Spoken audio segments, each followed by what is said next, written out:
Inspired by the life of the savvy and ambitious Colombian businesswoman Griselda Blanco comes a new Netflix original limited series. Griselda tells the story of a devoted mother who, with her lethal blend of charm and relentless savagery, creates one of the most powerful cartels in history. Witness Sofia Vergara's captivating transformation into the godmother of the underworld. Griselda, now streaming only on Netflix.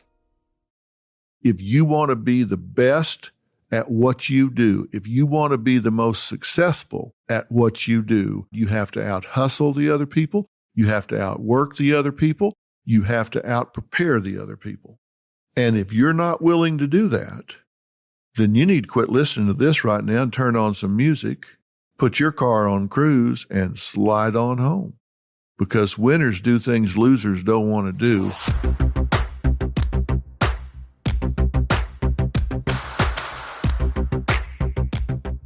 If you were in a competition, if you were in a game, say a big football game, and you were getting ready to play it on Saturday, would you call the other team up on the Monday before and say, hey, I just wanted to give you our playbook so you weren't surprised this Saturday when we show up? Of course you wouldn't. You would have a playbook that you would keep close to your vest and not let anybody know what's in there except for you. Well, the same thing is true in life, and that's what we're talking about. The playbook for your life. We started last week. We're continuing this week. And when we started, I talked about number one, you must have a defined image and never go out of character. I'm a strong believer in a defined product. You've got to decide who you are, what image you want to project, what horse you want to ride in this life. And once you decide what it is, it's got to be authentic and you've got to stay in character. You never go out of character.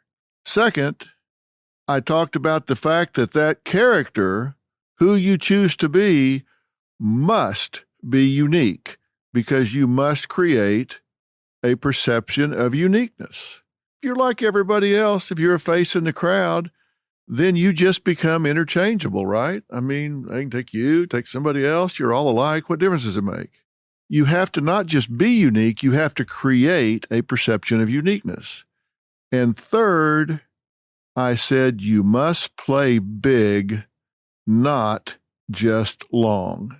A lot of people think, boy, oh boy, when I get a chance to talk, when I get a chance to be in front of my work group or my friends or whatever, I've got to talk for a long, long time. I am a strong opponent of that. You need to play big, not long. When you finally speak, say something that matters. Don't get lost in a sea of minutia. So that's in Living by Design number 5. I go into a lot of detail because I don't want this to just be a philosophy. I want this to be the way you go about living your life. If you go through the things I'm talking about last week, this week, next week, and somebody that knows you can't look at you and say, wow, something's different here. This person has shifted gears. They've raised their game. Then I didn't do my job or you didn't pay attention, one or the other. So I want to really give you something that you can do. So if you've got questions after hearing Living by Design 5 or after hearing today Living by Design 6, then I want you to let me know. Go on to the website for Fill in the Blanks and put your questions down. If something needs more clarification, or you disagree with something, whatever, tell me and I will visit that next week. I want to know. Let's move on to number 4. There are 16 of these, by the way. I'm giving you a thorough playbook here. And when I say playbook, by the way, what I've done is I have made a study since I was 12 years old, actually, of why people that win, win. Why people who are winners are winners. Because let's face it, all men are created equal. Yeah, that's true. That's meant in the sense of our worth and value as human beings. But not everybody performs at an equal level. We know that. Look in the NBA. Look in track and field. Look in the laboratory. Wherever you look, some men and women perform at a higher level than other people. So I've always been interested in why some people are winners, some people are just mediocre, and some people are just flat out losers. And there are a lot of reasons that people wind up on the short end of the stick, but there are some very specific reasons that people are winners. And think about this. I thought about it the other day because I had a high school reunion. At our high school, the big parking lot where everybody left their cars was at the end of the gym. It was stuck on the end of the school. And that was where we had all of our assemblies. That's where we had all of our pep rallies. That's where everything that took place took place. And that's where we had our graduation. There was a big stage at one end. And when it was all over, there were like 4 sets of double doors at one end of that gym. And I had this vision in my mind, this image of what happened, because when it was all over and everybody graduated that was going to graduate, we all came pouring out those double doors into the parking lot. So we had all been there for several years together. We all came pouring out those 4 sets of double doors into the world and into life. And then here we came back together decades later. And it was really interesting to see where people had wound up after all that time. It was just really intriguing. Some people were home run hitters, man, and it wasn't necessarily who you thought was going to be. Some people were just barely getting by.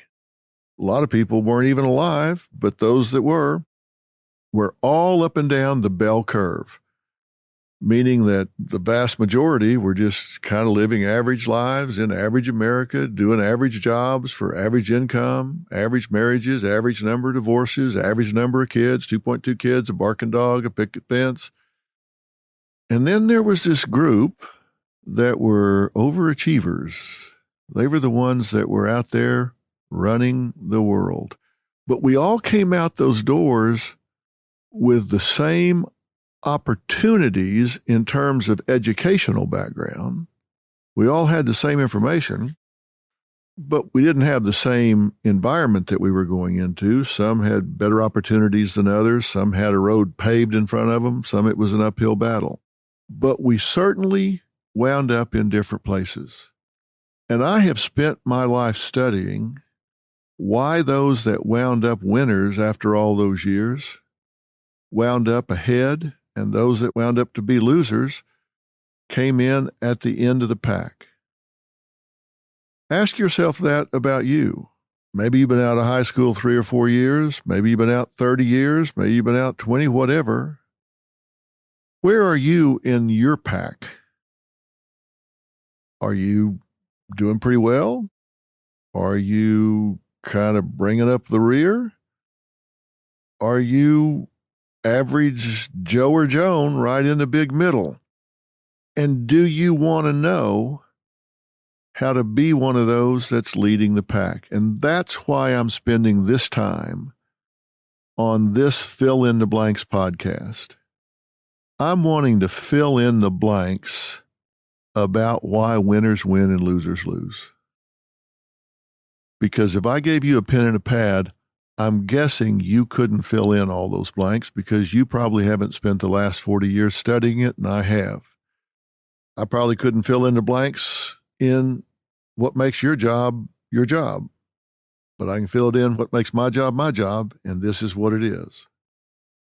I told you at the beginning of this that you weren't going to have to be a narcissist and you weren't going to have to cheat. But I also said this wasn't for the squeamish.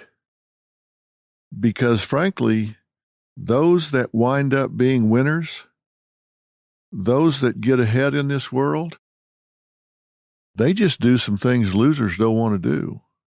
And it's easier not to do some of the things I'm going to tell you to do. And you may think, oh, that doesn't seem like the Christian thing to do. That doesn't seem like the polite thing to do. Well, you'll have to make up your own mind about that. But this is a playbook that requires your being aggressive. Because if you want to win, you're going to have to be aggressive.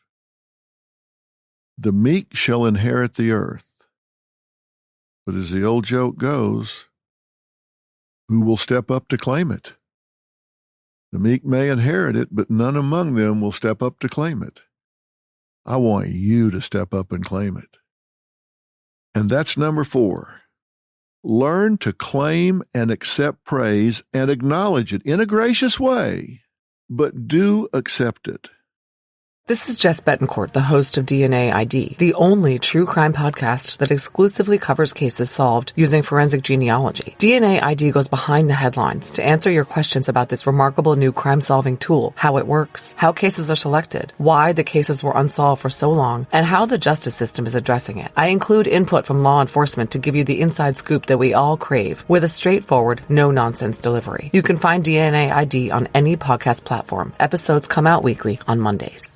I'm Katie Maloney, I'm 37, a divorcee, and I'm out here falling in love every day with myself. And I'm Dana Cathan, 33, former needy mess, and delusional Leo, but I've never been happier. Never been happier. You know that. Good. The foundation of this podcast is for people who want to live their life unapologetically. It's a safe space for anyone who's going through a transition in their life or just dealing with the regular bullshit. It's a religion. We're not saying that we're looking to start a coven, but that might be why we started this podcast. But we're not saying that. Join our cult. Community. The coven. Religion. Okay, let's just stick with community. Listen to the podcast. Listen to the podcast.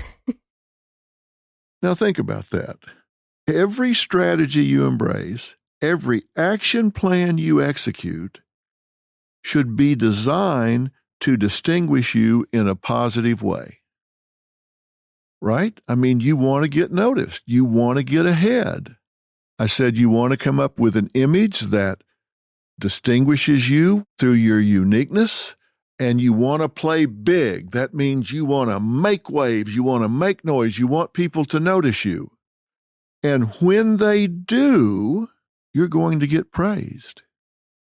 Maybe it's in your career, maybe it's in your family, maybe it's in your social circles, romantic relationships, whatever it is, but people are going to step up and praise you.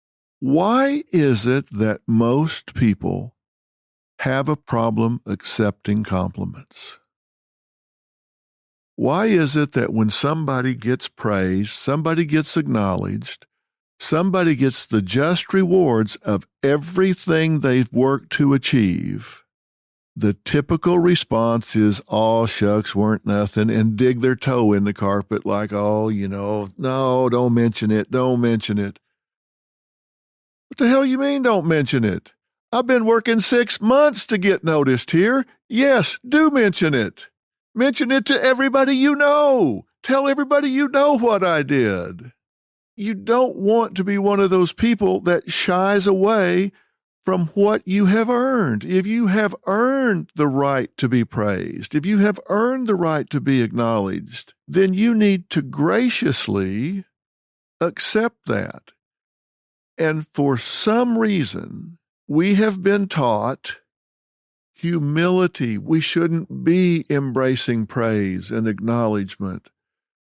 And I told you this isn't for the squeamish because I'm telling you, you absolutely should. Humility is great in certain times, in certain circumstances.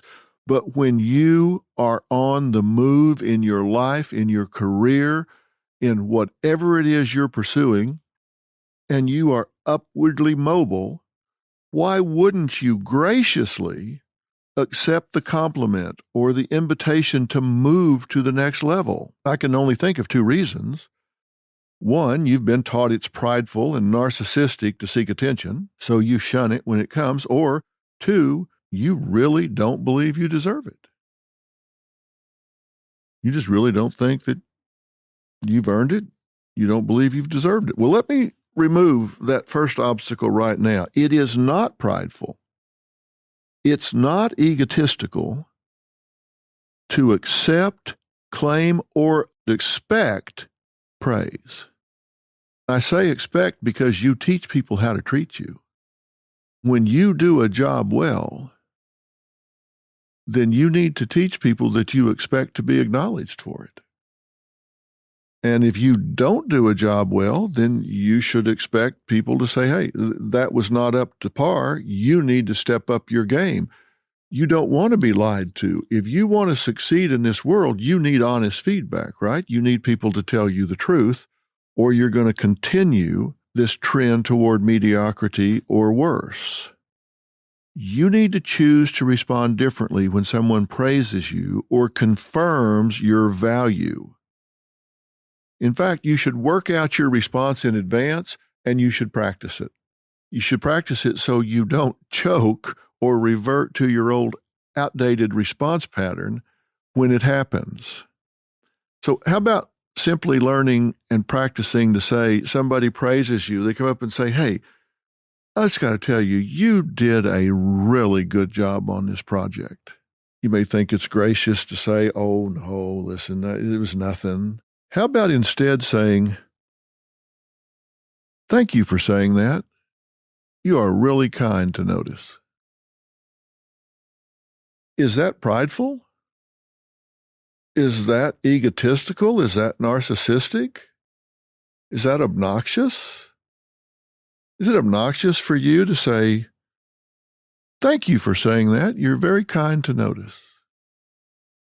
Or that means so much coming from you, so thank you for noticing and thank you for taking the time to say so.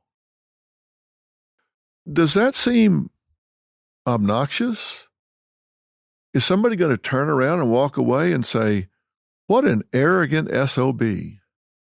Because you said that means so much coming from you, which is a compliment to them, and thank you for noticing and taking the time to say it, because you didn't have to do that. Instead of saying, no. If you're in a personal or romantic situation, you can reciprocate at the level of comment that you received. It is always safe to begin with a straightforward, thank you for your kind words, and then add any specific reaction that you want to. Now, the second obstacle, if you don't believe that you deserve the credit or praise, then let me assure you, others will soon begin to agree with you.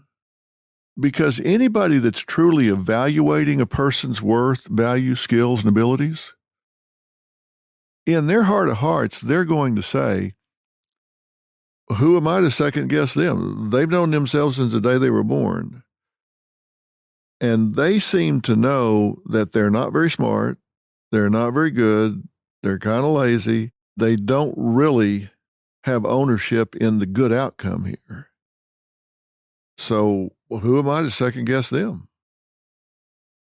They're going to defer to you eventually. They may not say it to your face, but I can promise you they're eventually going to say it to themselves. If you lack self-confidence, if you lack self-worth, like I said, you teach people how to treat you, pretty soon they're going to agree with you. Now, the fact that I said you need to practice this may sound silly or corny or condescending, but role-playing is a very powerful tool in anybody's life. Like I always tell parents, if they're teaching their children how to behave if a stranger comes up to them, just telling them is one thing. Having them role-play it, having them rehearse it, is something very, very different, because now they're not likely to choke because they're doing it for the first time under pressure. If you're telling them to kick and scream and say, this is not my mommy, this is not my daddy, help, 911, not my mother, not my father, 911. If they've done that 10 times with you out in the front yard, it's much more natural for them to do it when it really happens. The same thing is true with you. You absolutely need to look in the mirror and say, thank you for saying that. You are kind to notice. It is worth it to you to say that means so much coming from you, so thank you for taking the time to say so. Just those things. You've claimed it. So now they've complimented you, you've embraced it, so you've been noticed and you've acknowledged it. That is very important. You have got to overcome this myth that it is egotistical or narcissistic to accept praise. And you may say, well, I hear you, Doc, but where's the line? I mean, does that make you a self-promoter? Yeah, probably so. But if even you won't promote yourself, why would anybody else? I do Dr. Phil every day, 5 days a week, 52 weeks a year. People ask me, is this worth watching? What do you think I say? Oh, I don't know. I don't know. It's just something to do. I don't know. You think that's what I say? Absolutely not. I say, I absolutely believe it's worth watching. We really work to destigmatize mental illness in America. We give people common sense information delivered to their homes every day for free. And I think, in fact, that it is the highest and best use of television. Is that self-promoting? I hope so, because I intend to promote what I do because I believe in what I do. And if somebody sees me on the street and they come up and say, Dr. Phil, I just love your show. I love your message. I say, well, thank you. I really appreciate you saying that because we have a lot of fun doing it and we really believe in what we do. And it means a lot that you take time out of your day to watch what we do. I don't say, oh, don't be silly. It's just, it's nothing. I say, thank you. Thank you for saying that because we take it real seriously. It's great to hear from you that you take time out of your day to watch. That means a lot. Why would you not do the same thing in your own life? And I'm asking you to do that because that's one of the things winners do. Hi, this is Rachel Yucatel, and I'm here to invite you to listen to my podcast, Misunderstood with Rachel Yucatel. This podcast delves into the lives of those who have been reduced to a single headline. Each episode will take a closer look at the stories of those who are on a mission to change their narrative. Join me as we uncover the truth behind the misconceptions, shed light on the stories of those who have perhaps been wrongfully portrayed, explore the complexities of the human experience, and celebrate the power of second chances. Who doesn't love a good comeback story? There are over 90,000 people missing at any time, and over 500,000 are reported missing every year. And that's just in the United States. I'm Mike Morford. And I'm Jess Betancourt. And in our podcast, Missing Persons, we discuss cases of people who have gone missing under mysterious circumstances. And we're joined in each episode by guests who are either related to the missing person, investigating their disappearance, or advocating for answers in the case. Missing Persons is available everywhere you listen to podcasts, and there are dozens of episodes to binge on right now. Subscribe today so you don't miss an episode. Number 5, you must become essential. You must become essential. Now, this goes with being unique. Unique is that you stand out from the crowd, okay? That means that there's something about you that distinguishes you from everyone else, and you want to be noticed, right? But what I'm talking about now is in whatever situation you're in, you want to be perceived as essential. I'll give you a perfect example of what I'm talking about. I have had the same personal assistant / secretary, whatever you want to call it, for 40 plus years now. Her name is Barbara. And let me tell you how essential she is. She knows everything about my life. I don't know anything about certain aspects of my life. If I need a passcode to get into the Nest thermostat at my house, I call Barbara. She knows what it is. If I need the passcodes to the streaming services on my phone. I don't know what they are, but Barbara knows. If the printer or the copier gets jammed at the office, maybe a lot of places call the company and say, this isn't working. All I've got to do is say, Barbara. She comes in and she knows exactly what to do. She can unpack it, deconstruct it, put it back together in the time somebody else would take to call a repairman. She knows where every contract is, where every file is, how to fix every office machine. She knows what every phone number goes to. She knows who to put through, who not to put through. She is essential. It's like you would feel if you lost your phone. If Barbara took a week and just went totally off the radar, I guess they'd just have to put me in a medically induced coma. She knows everything. She is essential. And if somebody said, well, you're going to have to cut back here, you're going to have to get rid of some employees, she would be last on the list because she is essential in so many different areas. She is a jack of all trade and a master of most. She is essential, as opposed to somebody that maybe is a specialist, somebody they do this job or they do that job. She has made herself essential. I'm asking you, in your job, in your relationship, in your family, at your church, do people perceive you as being an essential member of your sociogram, an essential member of your work group, an essential member of whatever it is that you're involved in?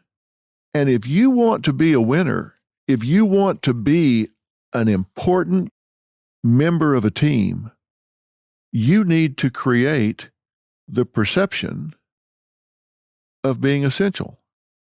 And I say perception because it's not just enough to be essential. You have to make sure that people perceive you as being essential. That's what I mean about accepting praise. If somebody comes and says, wow, sure glad you're here because you know how to do, well, everything. You don't want to say, well, no, I mean, everybody kind of knows how to do all this stuff. Are you kidding me? Say, well, thank you for noticing. I've been here a long time and I've made it my job to learn, I guess, every job here. So thank you for noticing. You want to confirm, yes, I am essential. Damn right. You don't have to be obnoxious about it. Now, all you armchair psychologists are probably sitting around, so, Dr. Phil, what you're telling us now is that you want us to foster some kind of codependency and invite some kind of unhealthy reliance from others. No. First off, codependency is a clinical term, and I suspect if I gave you a blank piece of paper and a pen and had you write down a fulsome definition of it, that you probably would miss 8 out of 10 of the components of it, but it's not unhealthy. Common sense tells you that if they don't miss you when you're gone, chances are pretty good you're going to be just that, gone. I don't want you to just hope this doesn't happen to you. I want you to find actions you can take towards becoming essential, irreplaceable in whatever scenario you're in. While we're talking about common sense, you want to guard and protect what you know. Do not give away the recipe to the secret sauce. Remember, there is no reality, only perception. So to maintain this perception, you want to guard your unique knowledge. If you know how to do 5 things that only you know how to do, you really don't want to go teach 3 other people how to do those 5 things. Now you may think, well, now come on, Dr. Phil, I'm a team player. I want everybody to be able to do everything I can do. Well, okay, then go knock yourself out. But if you want to be essential, if you want to be a player, if you want to be a winner, you are going to maintain some unique skills, some unique abilities, some unique knowledge that nobody knows but you. And when that's true, they're going to miss you if you're gone. And they're going to make sure that doesn't happen. Now, I'm asking you to think about that. Does that make sense? Don't give away everything that makes you essential, everything that makes you unique. So bottom line, what I'm telling you here is the secret to success is to know things no one else knows and guard those things you know that no one else knows. I mean, just be smart about it. When you get into the game of life, this is chess, not checkers. And if you think that other people aren't playing this game with strategic objectives in mind, then you're going to miss the level at which life is happening. Don't be one of those that doesn't get it. This is chess, not checkers.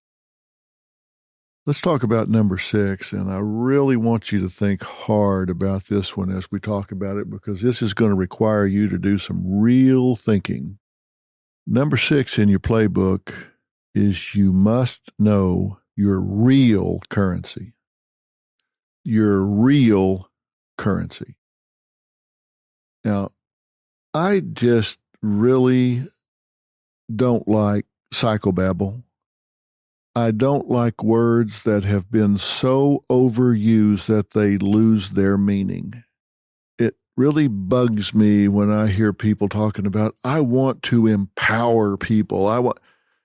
Come on. Empower has been used so much that it's lost its meaning. What do you even mean when you say that? Think about number 6. You must know your real currency. The only buzzword in that sentence might be currency. So let me explain what I mean by currency, because I don't want it to be a buzzword. By currency, I mean that which you value. What do you really value? The most obvious form of currency is monetary, money. That's currency. Currency is money. But there are other forms of currency, right? Like getting praise. We just talked about accepting praise. A lot of people value getting praise and acknowledgement. They used to say about General Patton in the war, you give him a couple of headlines, he's good for another 100 miles.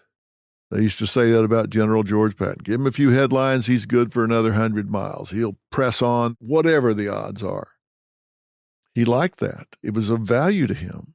Some people love social currency. They love friends. They love to feel like they have a sense of belongingness to a group.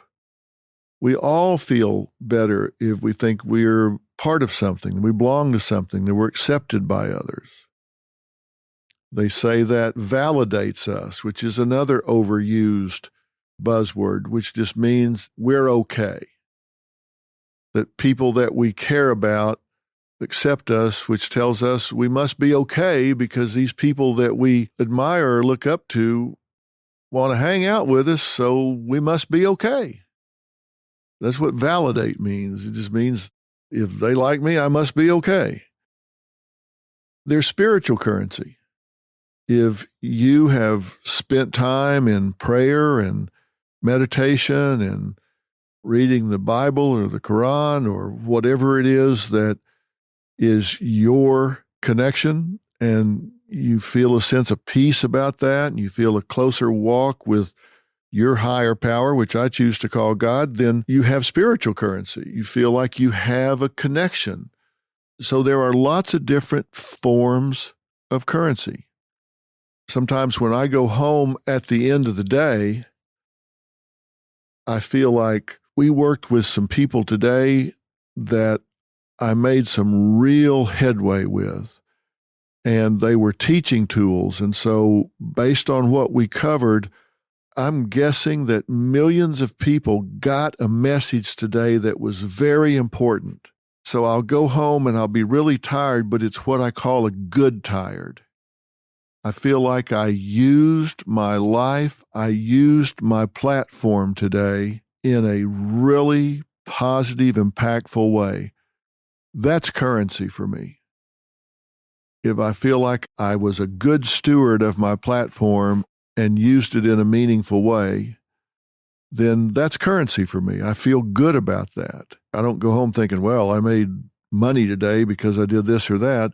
It's a good tired. I feel like I've made a difference today. So that's a currency for me. And you need to ask yourself, what is your currency? And what is your real currency? Not what somebody else says should be your currency, because the worst thing in the world you can do is waste time. The key is to not waste time or effort, even on a short-term goal, if that goal cannot yield what you really want and need. It's just simply inefficient. I've known people that have pursued a specific career. They've gone to school, gotten a degree, worked in that field, gotten to the top of their field, and been terribly unfulfilled because it was never what they wanted to do to begin with. It wasn't the currency that they wanted. Maybe they went to school and became an architect, and they got really good at being an architect. They got to the top of their field with some architectural firm. They got awards for it. But they never felt satisfied because they never valued being an architect. They wanted to be a musician. So they would work all week as an architect and then go play on the weekends as a musician and get more gratification, more satisfaction out of a day and a half as a musician than they got out of five and a half days a week as an architect. And you say, well, Dr. Phil, come on, get real. You got to pay the bills. Maybe that architect's salary paid for their home and their family and their kids. We can't all go chasing after the great American novel or playing guitar with Jimmy Buffett somewhere or whatever. Look, I get that. I get that there has to be a balance. But you have to make the list. You have to be willing to put yourself at least somewhere on the list. You have to at least acknowledge my real currency is this, and make sure it doesn't get crowded off the list. I worked with a woman one time in a life skills seminar that had spent her entire life up to the age of 45 working as an attorney. And she was good at it. She was a good attorney. But her passion, what she really wanted to do, was dance on Broadway. That was her dream as a little girl. It was her dream in junior high, high school, college. She wanted to dance on Broadway. I said, why did you not? She said, well, life got in the way. My dad was an attorney. My grandfather was an attorney. My mother was a paralegal. Our family were lawyers. That's just what we did. I was expected to be a lawyer. When I got through with school, I was expected to go join my father's law firm, and I just did what I was expected to do. And everything I do, I try to do well, so I was good at doing it. And now I'm 45 years old. Have you ever seen a 45-year-old dancer on Broadway? And I said, well, I don't know. I've never checked their IDs, but probably you're right. I don't know. It seems to be probably a young person's thing. And she said, well, so I guess I'm screwed. I said, well, maybe not. We worked on that and said, okay, what is it you love about this concept of dancing on Broadway? So well, I just love the creative parts of it, the expressive parts of it, the choreography, the the costumes, just everything about it that it comes to the show is what I wanted all my life. I said, well, have you ever thought about teaching dance in your community theater? Well, no. Well, let's think about that. Jump ahead in the story 2 years. Being a very skilled dancer, she volunteered in the community arts program. She became the head choreographer, and the first thing that she worked on was the Nutcracker for the Christmas program. And when I saw her 2 years later, and she had 20 or 25 young girls that she was working into this wonderful program that they were putting on, you couldn't even get her feet on the ground. She was so fulfilled by finding a way to get that real currency. Most of these girls were from underprivileged homes, and her career as an attorney allowed her to buy every one of them the shoes they needed to dance, the tights they needed to dance, the leotards they needed to dance. She found a way to take what she had spent her life doing that she wasn't passionate about and use it to fuel what she was passionate about. And I asked her, I know this is a substitute. I know this isn't dancing on Broadway, but does it come close? She said the first time I sat on the side of the stage and watched those 22 little girls run out onto that stage and do what they did, it was my opening night. So she found a way to get her currency, to get her dream, even at 45 years of age. How about you? Do you know what your real currency is? And are you passionately pursuing it, or are you telling yourself, it's too late? I wanted to be in the NBA, but I'm 45 and I'm 5'10 and I have bad knees. Well, do you have a love of basketball? Because I guarantee you there's a shortage of coaches. I guarantee you there are so many kids that need someone to help them. The number one thing that determines the outcome of a young, underprivileged child's life is whether or not they have an adult that puts their arm around their shoulders and says, hey, let me help you out here. I'm going to show you some things you need to do. Maybe you're 5'10 with a bad knee and you're 45 and you're never going to slam dunk on LeBron. But I'll tell you what, you may feel like you did when some kid that had nowhere to go, nowhere to play, and no one to hone his skills makes his first basket.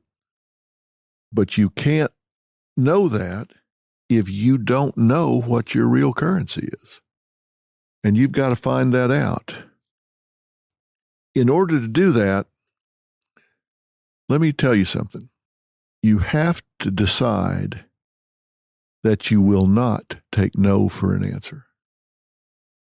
And don't decide that there is only one way to skin a cat, because that's not true. Don't tell yourself no. Don't let somebody else tell you no, and don't decide there is only one way to get the currency you want. Don't decide that you've blown it, that it's too late, because it is never too late. Too many people are told no and turn around and walk away.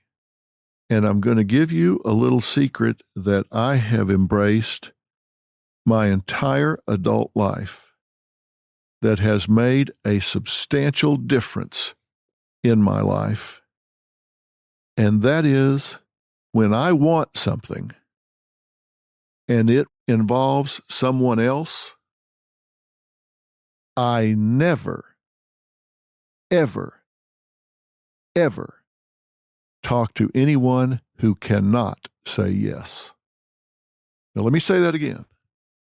I never, ever talk to anyone who cannot say yes. Let me give an example. Let's say I need to change a flight on an airline, and I call up the airline, and somebody answers. Now, I'm asking them to do something that is outside the normal pattern.